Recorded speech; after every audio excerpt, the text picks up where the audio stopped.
coming up on the Lead Ministry Podcast. Just because you are using the honey approach and being kind in how you deal with conflict doesn't mean you're a doormat, right? Jesus was, you wouldn't call Jesus a doormat. Now your host, Josh Denhart. Hey everybody, welcome back to another episode of the Lead Ministry Podcast. Grateful that you're here. It's always fun to do podcast day. We're here with our good friend Bill Van Kirk. We'll get to him in just a second. But gang, guess what? Here we are, the month of July. We're talking about conflict. That's the entire month about how you can manage and even avoid, in a really positive way, conflict. Well, my name is Josh Denhart. Grateful that you're here. We do appreciate and love these conversations that we get to have through the podcast. But at the end of the day, if you don't have a handle on conflict, friend, you're doomed. Conflict, if you can't figure it out, it's going to be really challenging for you. Well, good to see you, Mr. Bill. How are you? Yeah, I'm good. It's so great to be here. I love podcast day. Yeah, so too. Fun. Me too. And you know what? Conflict. Listen, I heard somebody say one time, ministry would be great if it wasn't for all these people. Am I right? That is so true. I was just talking to this about conflict with somebody recently. And, you know, there's just a realization that conflict not only happens in ministry, but it's actually really necessary in ministry. Yeah, keep going. If there is no conflict, there are definitely things that are not being said, and it's brewing beneath the surface. Yeah. And so there has to be some sort of conflict, but it actually matters how we do conflict. Right. So it's not, what you're saying is, and I agree completely, it's not a matter of whether conflict is going to happen. It's a matter of, are we intelligent enough to know how to manage the conflict in a way that's productive? 100%. Yes. Yeah. So that's what we're talking about today. Conflict, big stuff. Well, we are here on the Lead Ministry Podcast. Again, we're grateful that everybody is out there listening. We enjoy doing this. We're grateful to have you along for the ride. Well, conflict. Today we're talking this little monthly intro, right? This brand new month. We're talking about honey versus vinegar. So you may kind of know a little bit about this topic, but we're going to define it. We're going to develop it. And then, of course, we're going to do it and kind of give you a charge for something for action. Okay, so this big first bucket is, what is a working definition of conflict? So let's define it.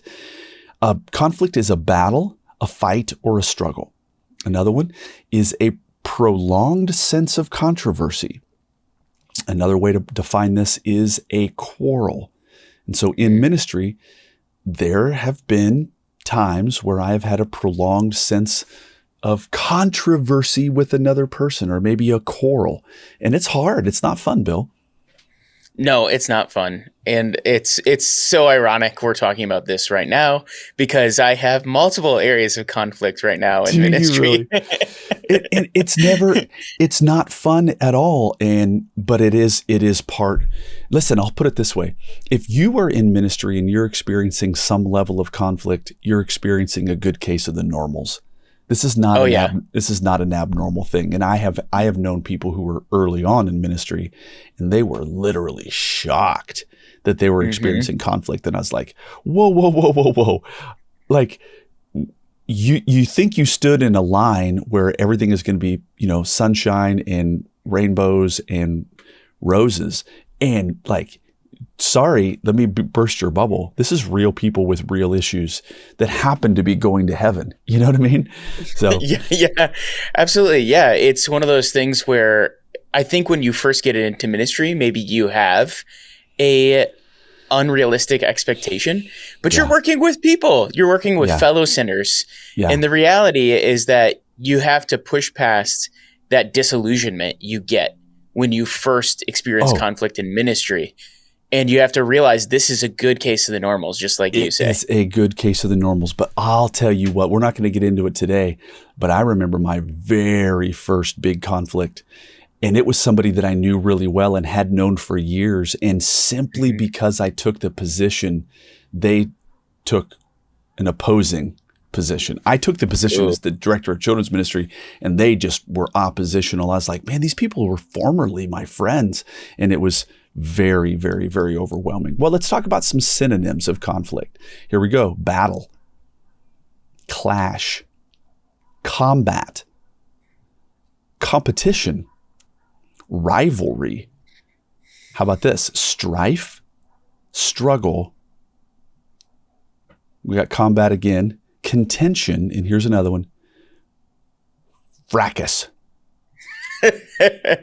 I like that. That's not a common word. Fracas. No. Yeah. But this idea of a battle or of strife, struggle, clash, even competition, right? Rivalry. That happens in ministry where somebody, they wish that they would have gotten the phone call to be picked. Oh, yes. And they feel a sense of displacement. And this gets very, very, very complex. Any of these stand out to you besides fracas? I think the one that I think right off the bat, battle, because it feels like that. It feels like you are in a battle. There are two sides, and you're clearly on one side, and the other person's on the other side, and you're just clashing. Yes, and what's so difficult, we all know this. Our battle is Ephesians 6. Our battle is not against flesh and blood, but against the rulers and the powers and the authorities of this dark age, and all that. And I get that. But also, even good and godly people can have differing opinions about whether we should go to the right or to the left as a ministry, and that can produce conflict. So, opposites of conflict now: peace, truce, agreement, calm, harmony. I like all of these. Okay, here we go. Submission, surrender, stability, one accord, yield. Now, these are quite different. And the one that pops out to me is submission, that we submit to one another out of reverence for Christ. It's not about position. It's about surrendering to one another out of reverence for Christ. What one sticks out to you, Bill? Yeah, even before you were putting them up, I really kind of like what popped into my head was harmony, and then it was on the list. Yeah. And I just think like the absence of conflict, or when you've worked out a conflict and you're on the other side of it, is harmony. Like you're all working together again. You're all on the same page. And maybe you have a greater understanding of what the other person was thinking, the position that they're holding, and those are all super, super, super good things. Okay, now what is honey versus vinegar, and what is this honey versus vinegar principle? Well, it's actually quite common. Honey versus vinegar, you can win people over more effectively with gentle persuasion and kindness than with hostility and confrontation. As they say, you can catch more flies with honey than with vinegar. So, Bill, certainly you've heard this concept before.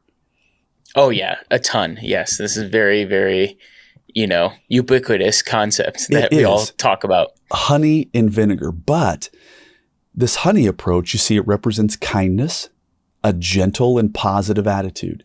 You're that winsome person, and you actually can win with this sweet sense of honey. It includes being respectful, empathetic, and patient with other people. Now, here's the key thing. People are drawn to this style of communication because it makes them feel valued and respected. This is the honey approach.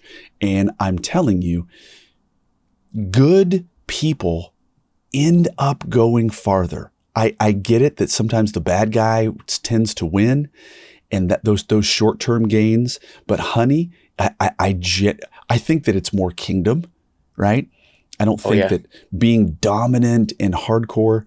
Let's talk about this vinegar approach now. This represents a harsh, critical, and negative attitude. This can involve demanding, confrontational, or dictatorial behavior.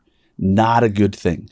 Now, this can get something done, Bill, and I've watched leaders use this kind of like they use their position to power through and make their stuff happen their way, right away, right now. And it gains results, but often there's some dead bodies in the wake of their leadership. Absolutely. Let me ask you this. Okay. So Yeah. I'm naturally more of a honey person. Like Sure. I just, part of my, I think, personality disposition is just positivity. And so I like to use the honey approach. But what I hear from people often is I feel like there's a vulnerability sometimes when people are honey people. And I think the worry in the back of your mind is if you do more of honey is, will that get me walked over? So what do you think? What is your response to that? Like, does the honey approach get people, to like I guess the danger is that you would get taken advantage of. Right. Okay. So there's several things that pop into my mind. First, I want to be as innocent as a dove and yet as shrewd as a serpent. That's first. Mm-hmm. So I can be super honey, right? But I'm not a fool. Right. Okay. That's first. The other example that I think of is the example of Jesus, who,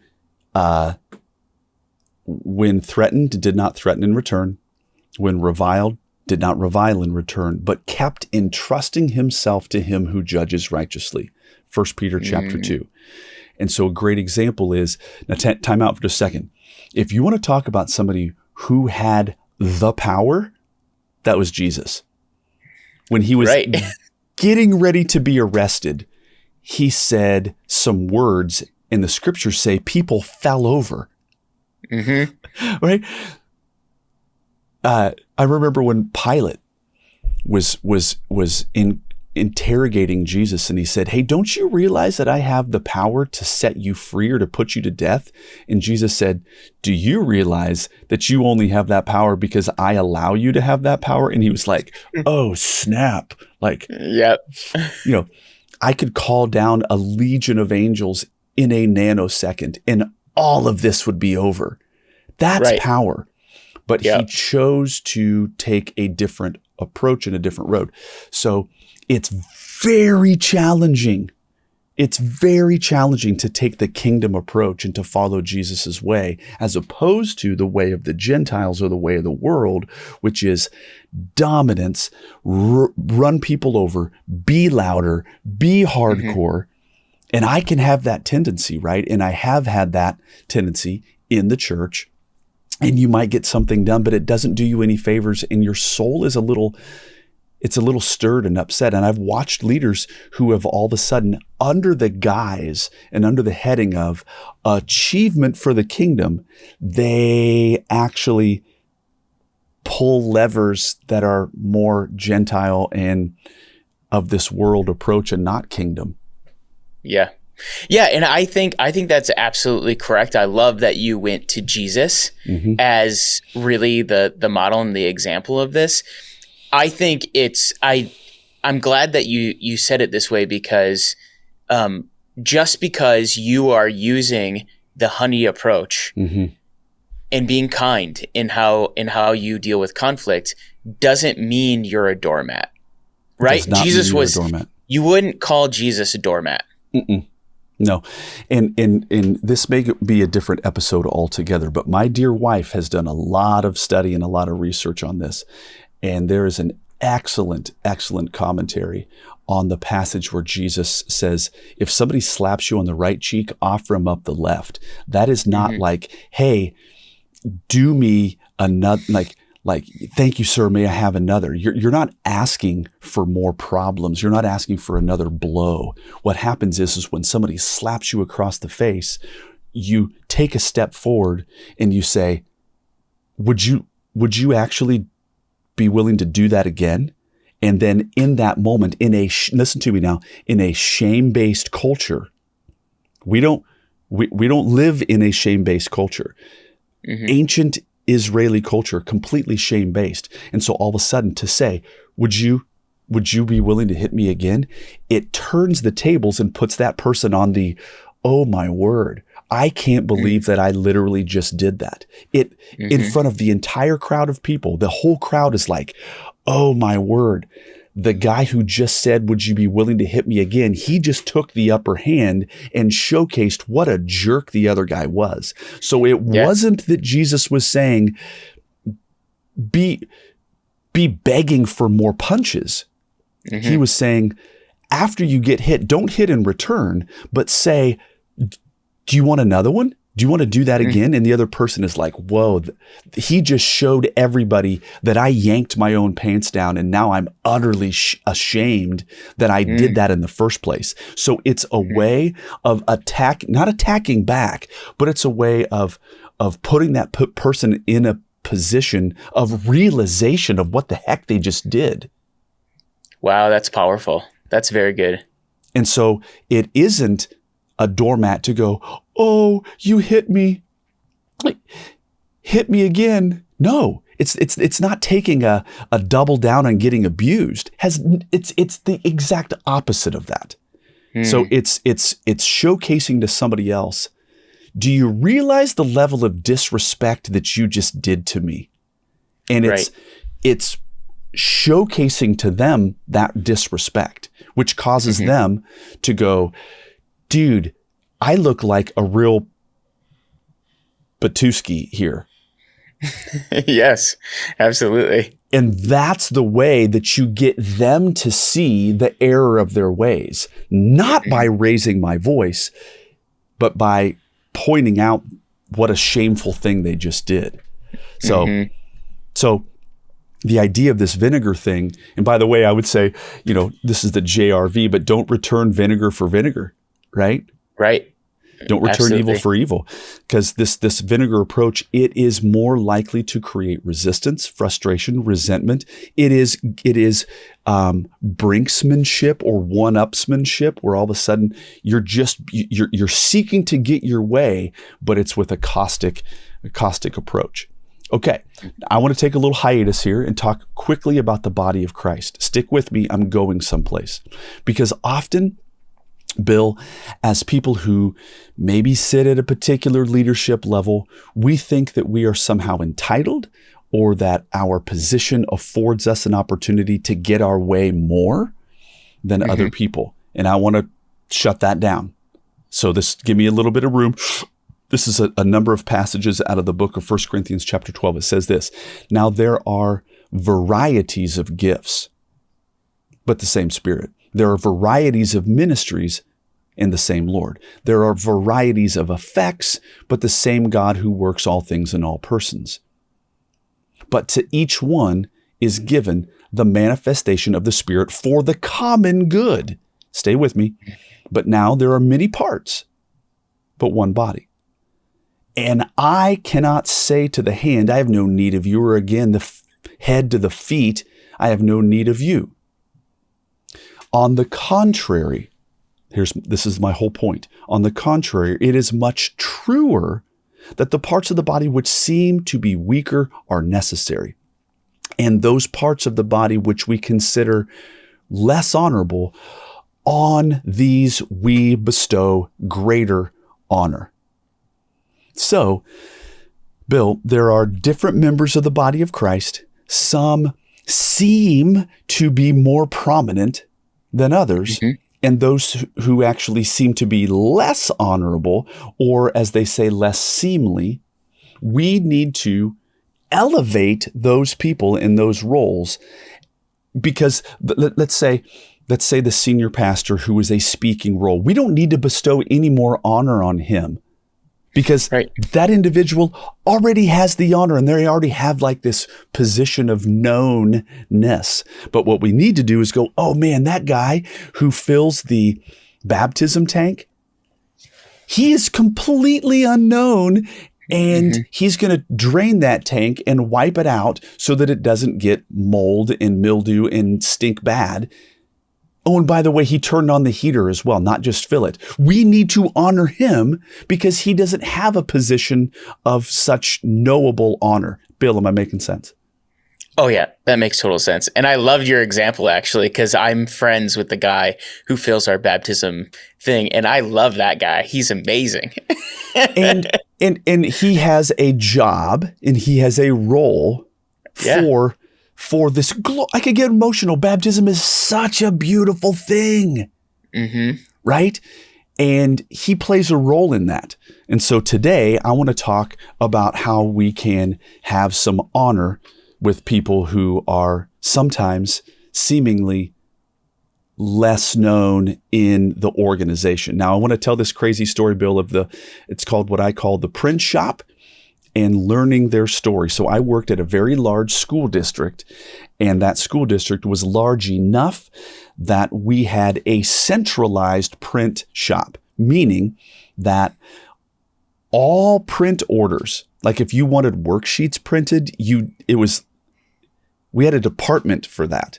And you would submit your request through this online thing. You would fill out a form, and then they would print your stuff. And then in a few days, it would arrive at your mailbox at your school. Mm-hmm. So like big district, right? Okay. Now, I was at a previous district where you had to do all your own printing, which kind of sucked. So that's fine, whatever.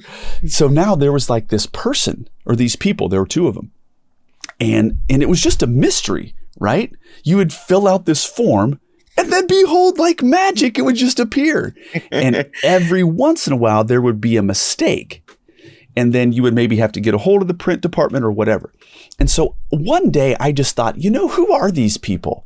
These print people. And printing was a huge thing for me, right? I had a whole system and a whole organization for certain colors meant certain things and on and on and on. So I called this guy and I said, hey, would it be okay after school today if I came down and you gave me a tour of what you do? And it just went complete silence. And then the guy said, do you really want to do that? And I said, for sure. Would that be okay with you? And he said, nobody's ever asked this, but yes. So I showed up, and now I'm telling you, I could get emotional. This dude took such pride in showing me his working environment. And I've never seen, it would be an exaggeration to say that this printing machine was as long as a city block, but it was stinking huge. I'd never seen. I mean, it was a $500,000 Xerox machine. Wow. $500,000, right? That's crazy. It was crazy. And so all of a sudden I said, okay. Now let's just pretend that my order comes in. He goes, well, one just came in. So I said, okay, take me through it. So then he walked me through the whole thing of everything that he did. And then I said, oh, wait a minute. So you have 4 colors, pink, green, blue, and yellow, already preloaded into the machine. He said, yes, if one of those 4 colors and white, if those 5 colors come in, I don't have to touch anything. It just automatically prints it. And I said, that's amazing. I said, but what happens when, and he goes, oh, if somebody chooses purple? And I said, yeah. And he goes, the entire system shuts down. I have to walk over, get this random color, stick it into the printer, stop everything, let it run its course, go back, pull out that purple, shut her down, and then it starts the main 5 colors again. I said, so literally everything stops for a new color. And he said, yes. And can I tell you something? I said, what? And he goes, I hate purple. And I said, why? And he goes, because it jacks with my world. And I said, okay. Yeah. And then he put his hands in the air and he said, and I have no idea why anybody would ever choose purple. And I said, can I tell you? And he said, yeah. And I said, well, here's how my classroom works. And this is a really important color for this particular thing that we do. And I don't want to say, hey, pull out your pink sheet. There can only be one pink sheet for a chapter. He goes, why? And I said, because I've got 160 kids and I don't want to say, hey, pull out the pink sheet, and half of them pull out the wrong pink sheet. Right. I said, so I want to say, pull out the purple sheet. And he goes, oh, so this is not just random. And I said, oh, it's beyond not random. This, the color structure means something, and orange always means this. And he said, okay, so now I have less resentment knowing that there's a purpose behind you choosing different colors.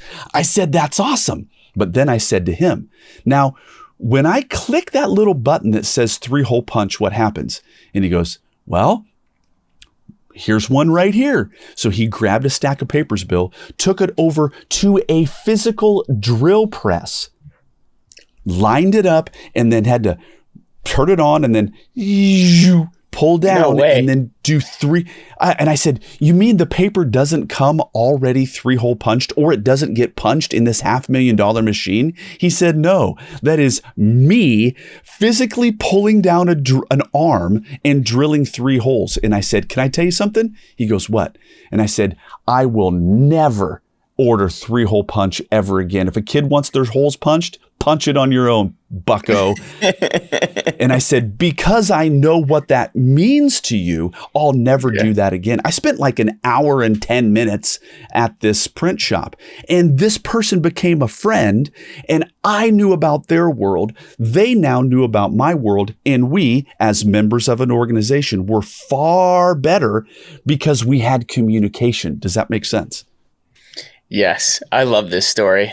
You rocked that guy's world. and I went down there a couple of times just to kind of kick it with him. Now, why did I do that? Well, because I truly want to be a nice guy. Number 2, this guy was critical for my success. Mm-hmm. And when all of a sudden I had an emergency where I forgot to do printing and I really needed something, if I made a phone call, I guarantee that mine went to the top of the heap because we had a relationship. Yeah. That was instituted. That was instituted by me. Go ahead.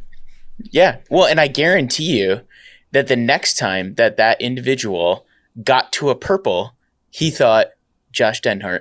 Yes. Josh Denhart has a reason for this. That's and because there's a reason for this, he can get behind it. Yeah, maybe I don't love it, but I understand it. And now I'm going to do it. Right. And so there you have it. There is a method by which I can elevate somebody in the organization who has a kind of a sucky job. Mm-hmm. My job was being a rock star chemistry teacher that had national recognition, was blowing things up and fireballs out of my hands. That's pretty cool. But I need this guy in order for my stuff to be successful. So take note, be a honey person. Next one, the HVAC company, the HVAC people. Okay, Bill, we've been with the same HVAC company for 25 years, and we had a problem AC and heat pump unit. It was a problem. Why was it a problem? Well, because it kept breaking on repeat. The same part, the same compressor was having some system failures. And so it was the 3rd time that we'd had it repaired. And then the 4th time, actually, here was the warranty, and we were just past the warranty by like 3 weeks. And my wife was livid, and she said, "This is out of control. This is, this company and this part, and this is stupid." And da da da da da. She goes, "You need to march out there and get mad." And I said, "No, actually, it's not time to be mad." And she goes, "Why not?" And I said, "Because technically, the warranty is over, and I think the best approach is to use a whole bunch of honey and say, hey, wait, I just want to remind all of us how thankful we are for you guys, because, we've been with you for 25 years and you took care of this repetitive problem. And given that you're a really great organization and really nice people, I just guarantee that you are going to be motivated to make this right." And then I just left it there. And in a sense, they were like, well, crap. How can I argue with 25 years of them spending lots of money with us? And he's just been so nice. Yeah, even though it's 3 weeks over, it would be a super jerk move if we were to hold the line on this. And so then, listen, Bill, they replaced the entire thing. Got a brand new one with a brand new 10-year warranty. Why did they do that? Well, because we had an established relationship. But at the end of the day, here's what I have on the slide.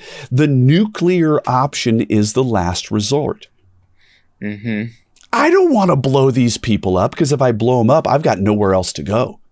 I've just destroyed the relationship. So using vinegar and getting, let's even set aside vinegar. Let's go with acid. You know what I mean? I mean, yes, vinegar is an acid technically.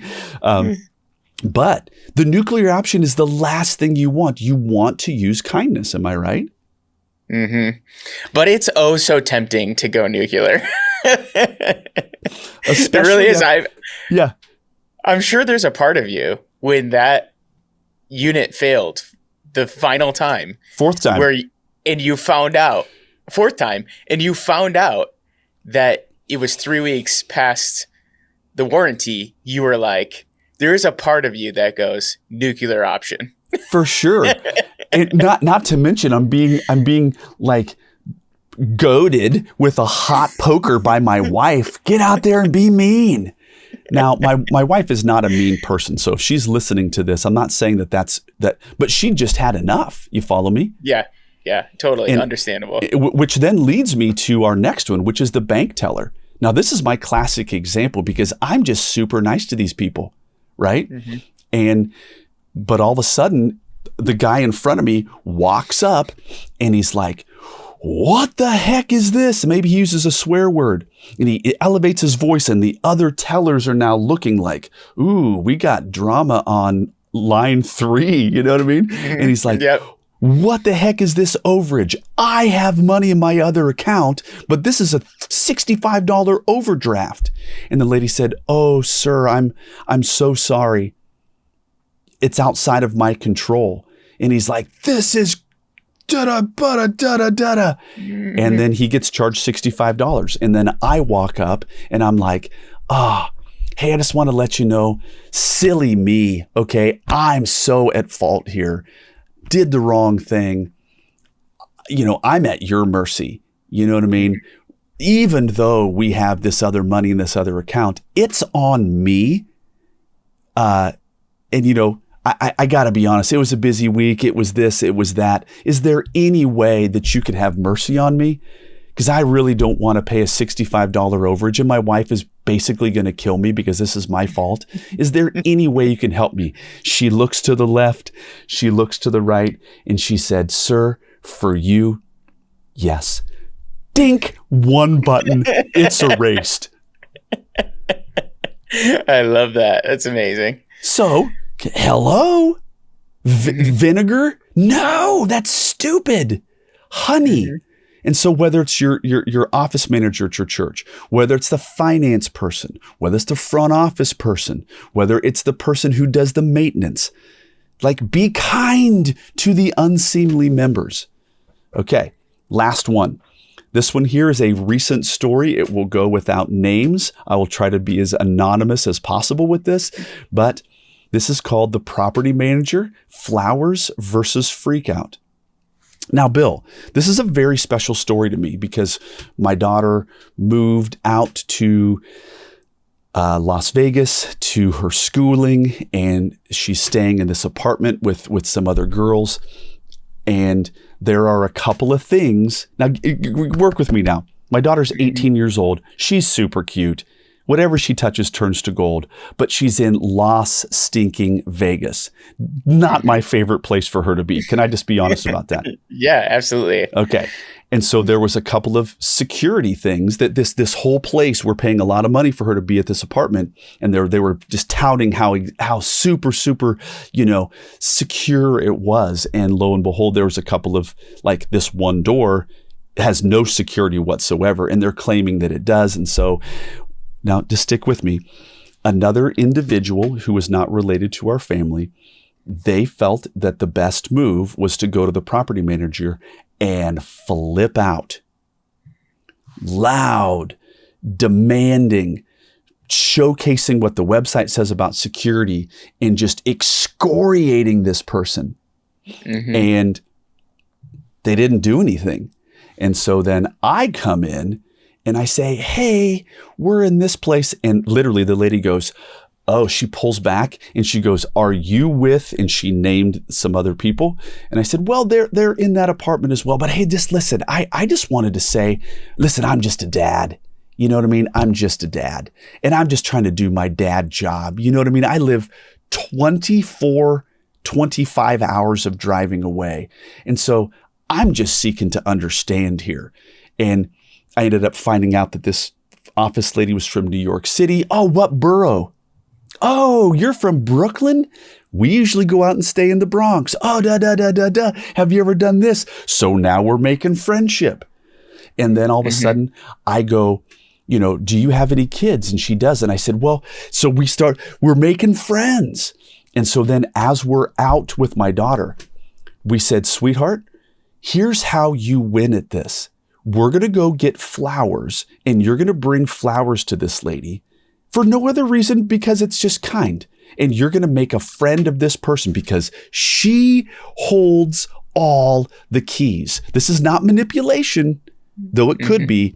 This is giving honor where honor is due. And so all of a sudden, it was two different family of origins. It was two different ethics. It was come in strong and angry and bold, and you may get your way, but we're going to choose a different approach as a family. So my daughter brought in these flowers.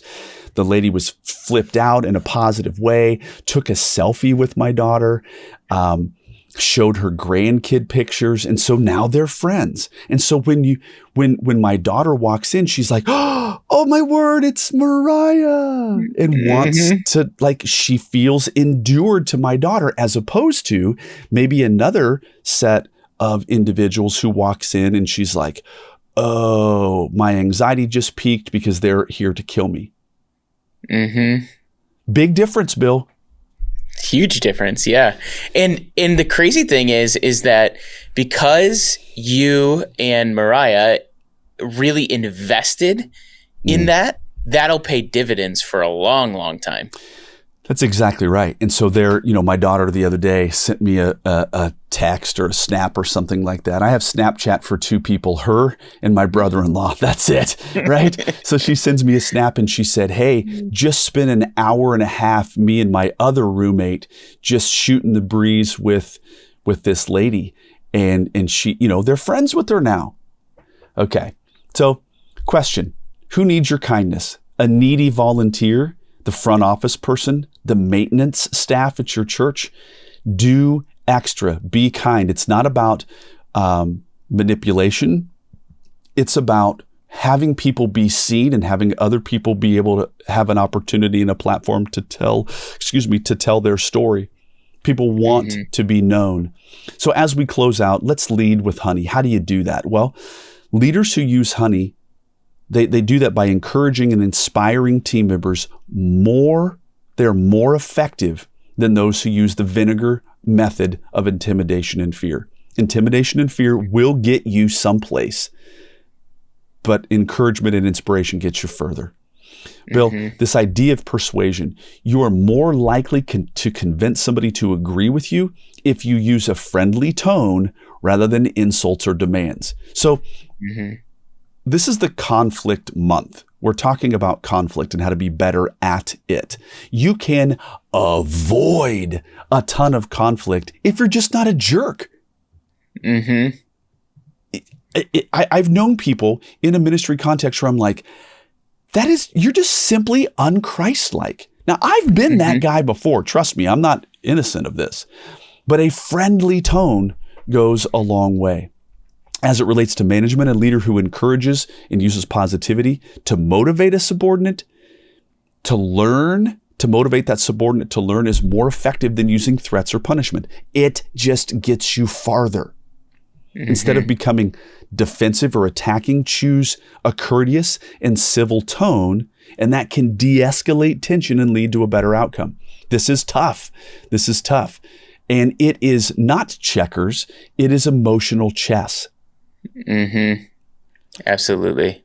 So at the end of the day, it's decision time. Mo honey, less vinegar. Can I have an amen? Amen. Mo honey. So that's my encouragement to everybody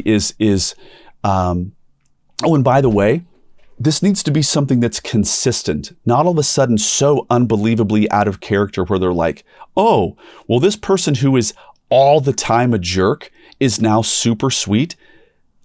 What do they want? And what type of what manipulation are they? What manipulation angle are they running right now? You know what I'm saying? Right. It would be very suspect. Right. But time plus consistency of any behavior, That's a reputation. And my daughter now has a reputation with the front office manager of being the sweetest person, in her words, the sweetest person that has ever lived at this apartment complex. What more can you want? Yeah, that's amazing. So that's kind of the story, gang. So we're talking about conflict and how you can have less of it. And I think that a little bit more honey and a little bit less vinegar is going to be the answer. Well, gang, we're grateful that you're here. Keep up the good work, and we will catch you guys on the next one. And that's a wrap for today's episode of Lead Ministry Podcast. Don't forget to subscribe and leave us a review. Make sure to follow us on Facebook and Instagram, and visit leadvolunteers.com for more episodes and resources. Thanks for listening.